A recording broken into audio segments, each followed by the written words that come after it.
So what do we have here? The Countering Foreign Propaganda and Disinformation Act, H.R. 5181, just approved 2 days ago as part of this year's National Defense Authorization Act. Let's take a look. To counter foreign disinformation and propaganda and for other purposes. They don't really ever say what the other purposes are. What we're looking at here is a bill targeting Russian propaganda, or at least that's the stated intention of this. Could it be used for other things? Yeah, sounds like it.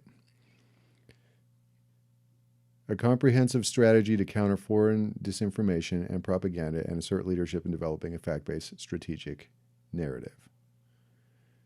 Well, what are they going to build? They're going to build this giant center.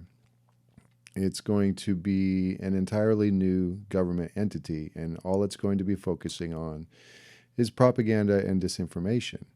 Now, with the recent fake news fervor, this is going to become very important for us to keep an eye on. So what are they going to do in this new center? Well, the Secretary of State's going to be involved, Secretary of Defense, National Intelligence, and the Broadcasting Board of Governors, which I'm guessing covers most of the mainstream media, to lead and coordinate a collection and analysis of information on foreign government information warfare efforts. They're basically providing a framework. They're kind of trying to create an entire system that listens for the Russians and their efforts to mess with us via propaganda. We're going to track and evaluate counterfactual narratives. Well, that just leaves it wide open.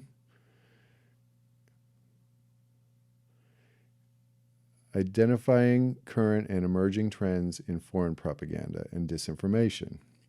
This is all pretty open-ended and vague, I must say. Facilitating the use of a wide range of technologies. Identifying gaps in the United States capabilities in areas relevant to the center's mission and recommending necessary enhancements or changes. So they're going to be messing with the entire scope of what we think of as the new alternative press. Coordinating with allied and partner nations, particularly those frequently targeted by foreign disinformation operations.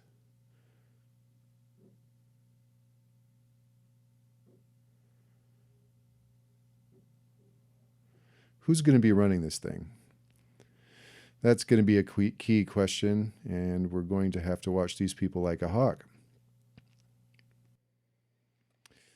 Again, we see the Secretary of State's going to be involved, the Secretary of Defense, the Chairman of the Joint Chiefs of Staff, and the Director of National Intelligence. So they're going big on this. This is a full-blown military-grade response to Russian fake news.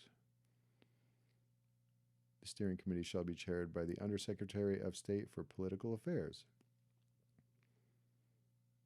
Chairman of Broadcasting Board of Governors shall not compromise the journalistic freedom or integrity of relevant organizations. They don't say who that is at all. Yeah, so this is going to be a decent chunk of change. This is going to be $20 million going towards this effort to root out propaganda, fake news, etc. And it's going to be spread all over the place. What do we get? To support local independent media who are best placed to refute foreign disinformation and manipulation in their own communities. If that includes CNN, then this thing is already garbage. To collect and store examples online, etc. Now here's describing what happens at the end. This thing's basically going to last for 10 years, and in less than a year, we need to be really checking in with the Secretary of State to see what this report looks like. Recently, the Washington Post ran an article featuring a website called propernaut.com, which was an anonymous group of kind of shady researchers who had this list of websites that were supposedly connected to Russian propaganda. My concern about H.R. 5181 is that the people involved in the federal government looking at Russian propaganda from this new propaganda center are somehow going to be taking the same approach that the Propernaut group did in terms of determining who is Russian propaganda and who wasn't, because that list was full of actual independent alternative news websites that have, all they've been doing is very good reporting on what is actually going on, since the mainstream media can no longer be trusted to do that for us.